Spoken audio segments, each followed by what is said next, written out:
Why OCD isn't just about cleaning.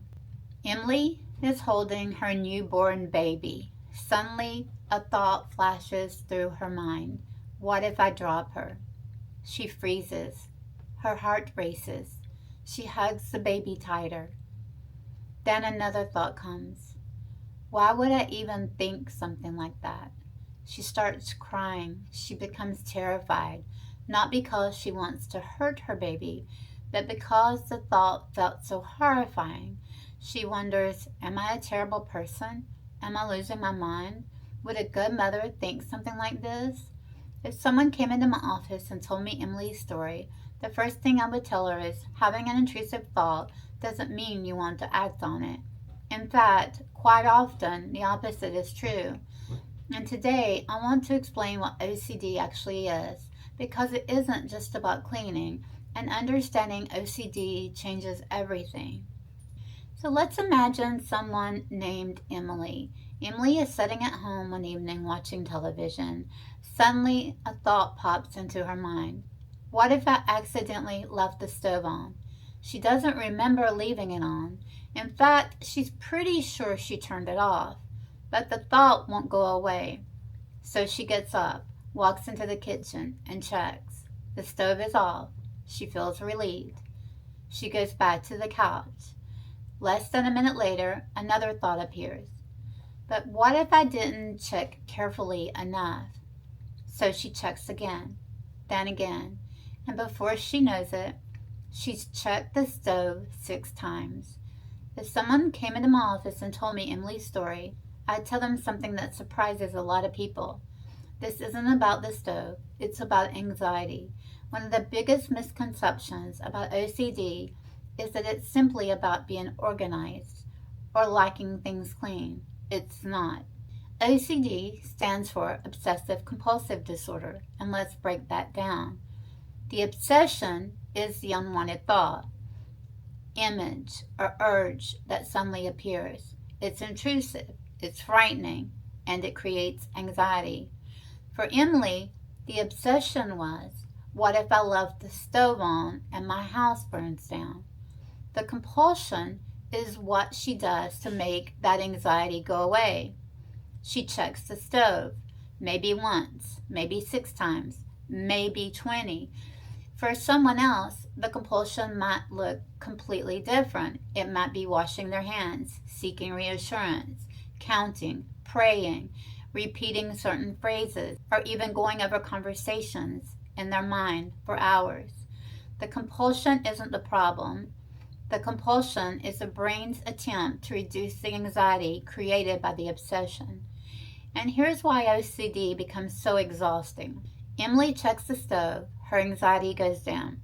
She feels relieved, but only for a little while. Then the thought comes back, what if you missed something? Now the anxiety is back. So she checks again and again and again. This is the OCD cycle. An intrusive thought creates anxiety. The anxiety leads to compulsion. The compulsion creates temporary relief. But because the brain never learned that the feared outcome wasn't actually going to happen, the obsession returns. And this cycle starts all over again. One of the most important things I tell my patients is this. People with OCD don't perform compulsions because they enjoy them.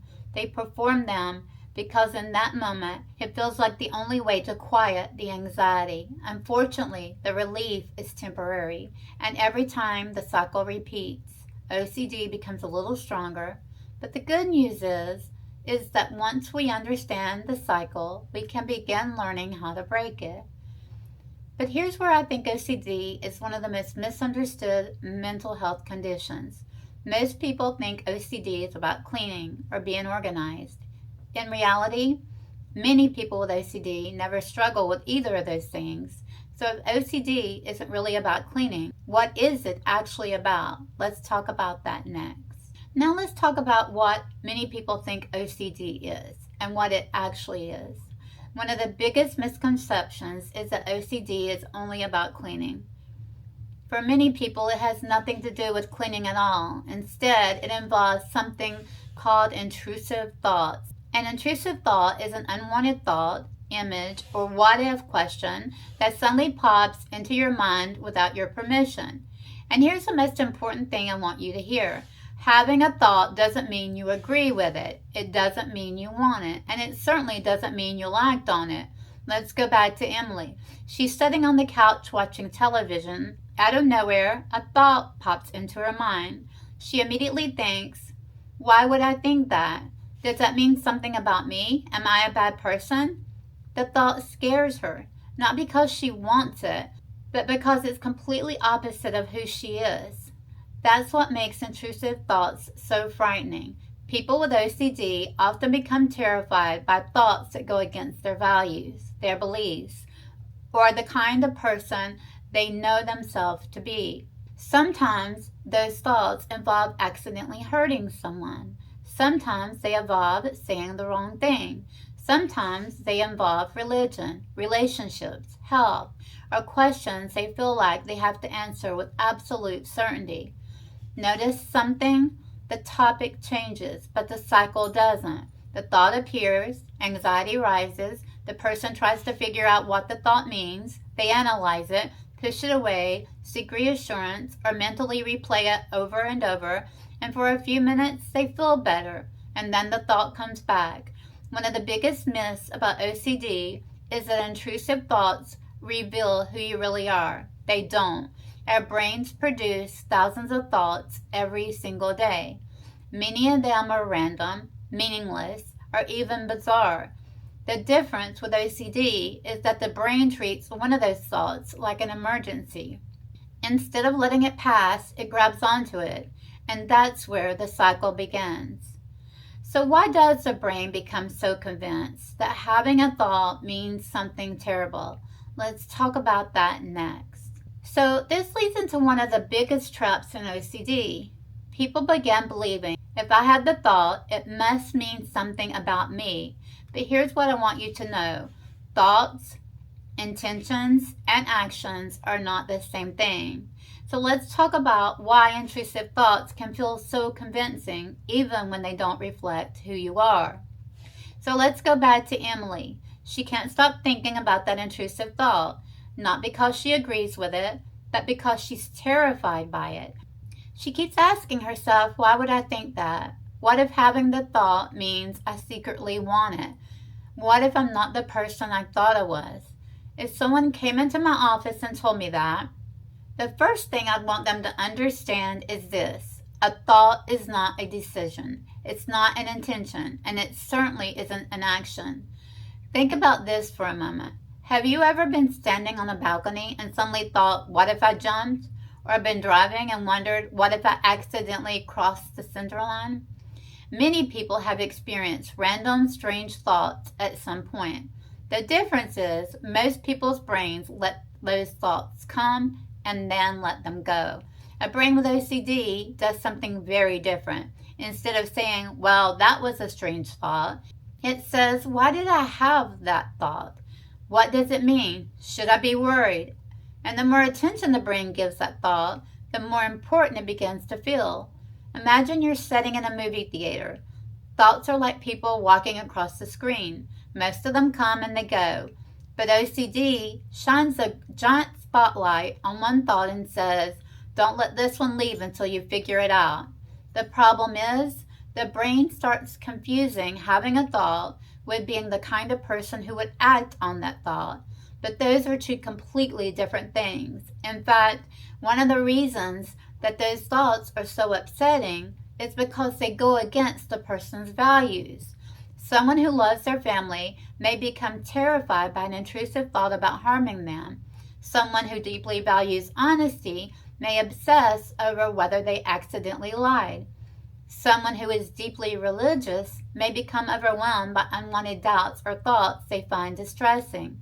The very fact that these thoughts create so much fear tells us something important. They don't fit with who that person is. And that's why I tell my patients something that I hope you'll remember. You're not your thoughts. You're the person noticing them. You get to decide which thoughts deserve your attention and which ones are simply mental noise. OCD tries to convince people that every thought deserves an answer. The truth is, many Many thoughts don't deserve an answer at all. They simply deserve to be allowed to come and then go. But here's where OCD becomes especially convincing. When thoughts don't go away, people naturally try to make themselves feel better. They check, they repeat, they seek reassurance, they avoid. Those behaviors are called compulsions. And while they bring relief for a little while, they're also what keeps OCD alive. Let's talk about why. So let's go back to Emily. She has another intrusive thought. Immediately her anxiety shoots up. And like most of us would, she wants that uncomfortable feeling to stop.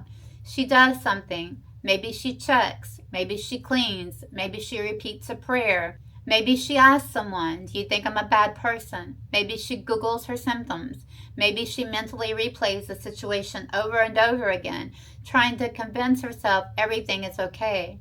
Those behaviors are called compulsions. When most people hear the word compulsion, they picture someone washing their hands over and over. And while that certainly can happen, compulsions are much broader than that. Some people repeatedly check locks, stoves, or appliances. Some wash or clean. Some count. Some repeat words or prayers until they feel just right. Some confess every thought they think might have been wrong. Some spend hours searching the internet. Some constantly ask family members, are you sure everything is okay? Are you sure I didn't do something wrong? And some compulsions aren't visible at all. They're happening entirely inside the person's mind. They replay conversations over and over. They analyze every thought. They try to prove to themselves that they would never act on an intrusive thought. They search for certainty. Here's the important part. None of these behaviors happen because the person enjoys doing them. They do them because, for a moment, the anxiety gets quieter. Emily checks the stove. She feels relieved. Someone reassures her. She feels relieved. She finishes reviewing the memory in her head. She feels relieved, but only for a little while, because before long, the doubt comes back. But what if I missed something? Maybe I should check one more time. Maybe I should ask one more person. And that's exactly how OCD keeps itself alive. Every time a compulsion reduces anxiety, the brain learns something. It learns that worked. Do that again next time. The problem is, the brain never learns the most important lesson, that nothing bad was going to happen, even if the compulsion had never happened. Think about it this way. Imagine your smoke detector goes off every time you make toast. Instead of fixing the smoke detector, you keep opening the windows. Eventually, you believe the only reason the house didn't burn down was because you opened the windows, when in reality, there was never a fire. Compulsions work the same way. They make you feel better, but they also convince your brain that you needed them to stay safe. That's why the relief doesn't last, because OCD always comes back with another what if. So if the compulsions actually strengthen OCD, why would a therapist ask someone not to do them? That sounds impossible, maybe even cruel, but there's a reason, and it's one of the most effective treatments that we have for OCD. Let's talk about that next. So let's go back to Emily. She has another intrusive thought. Immediately her anxiety shoots up. So she does what most of us would probably do. She asks someone she trusts, do you think I'm a bad person? Do you think I would ever do something like that? And the person immediately says, of course not. And for a moment, Emily feels better. Her shoulders relax. Her breathing slows. She thinks, okay, I'm okay. But then, a few hours later, the thoughts come back. But what if they were just trying to make me feel better? Maybe they didn't really know. Maybe I should ask someone else. If you've watched my previous videos on panic attacks or health anxiety, that might sound familiar, because reassurance works exactly the same way. It feels wonderful for a little while, but it doesn't last. Here's why. When Emily asks for reassurance, her anxiety goes down. The relief feels so good that her brain learns something. It learns, the only reason I feel safe is because someone reassured me. So what happens the next time an intrusive thought appears? Her brain doesn't say, we've been through this before. Instead, it says, go get reassurance again. And every time she does, the cycle becomes a little stronger. Think about a child learning to ride a bicycle. If you never let go of the seat, the child never learns they can balance on their own. Reassurance works the same way. Every time someone else carries your certainty, your brain never gets the chance to build confidence in itself.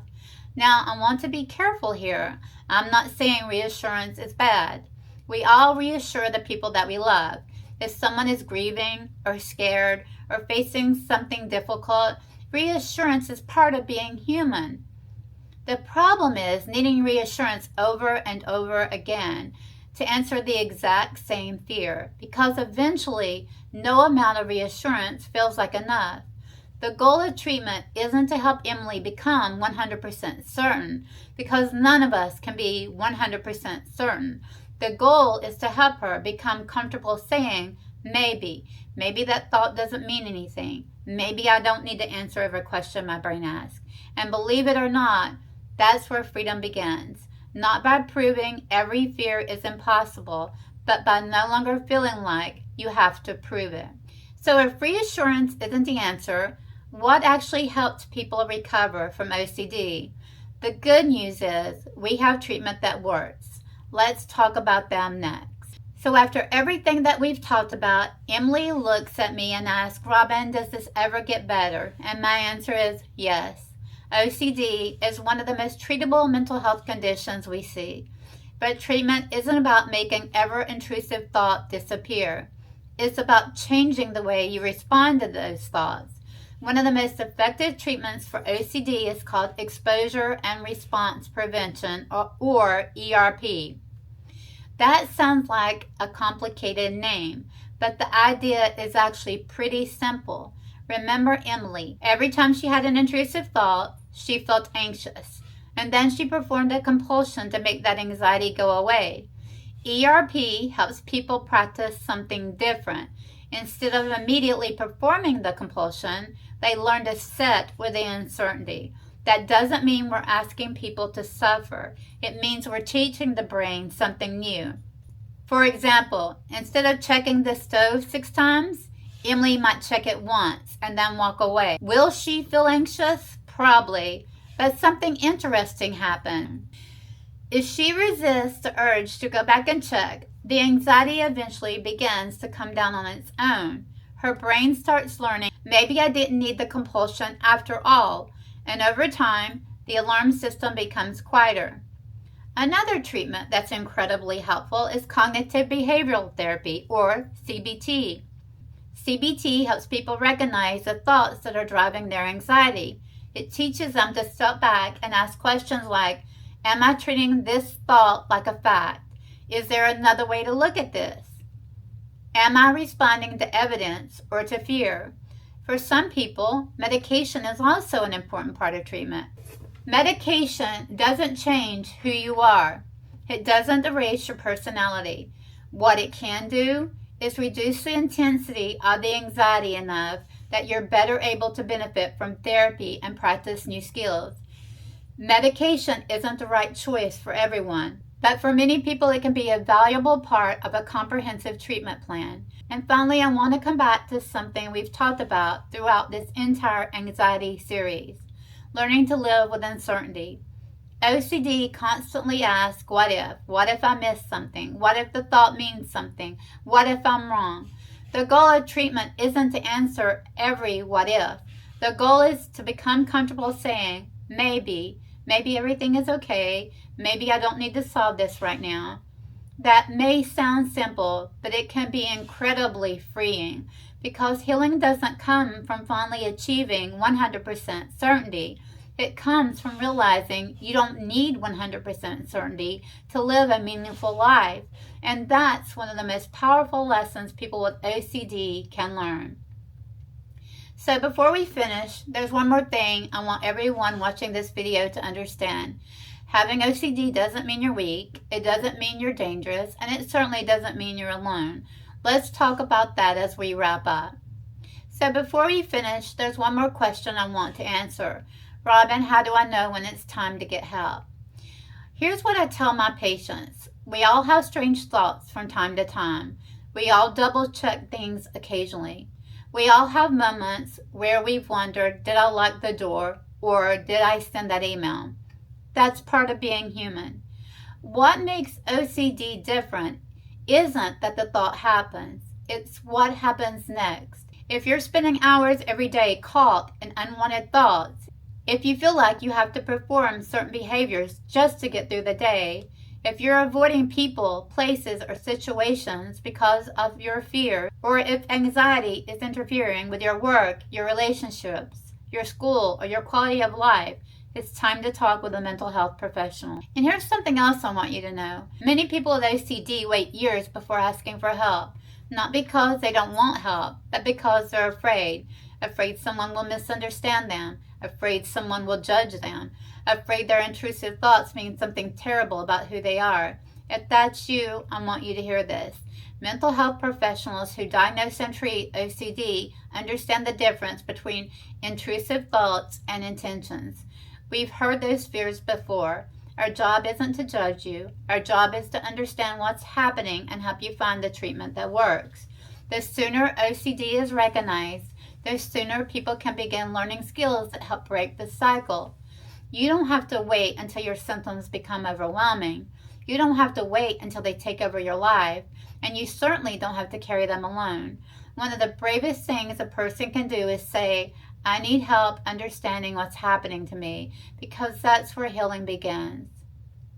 So let's finish Emily's story, because I want you to know that OCD doesn't have to define your life. Let's finish Emily's story. Several months later, Emily comes back to see me. She smiles and said, Robin, I still have intrusive thoughts sometimes, but they don't control my life anymore. I asked her what changed. So for a moment, she said, I finally stopped believing that every thought deserved an answer.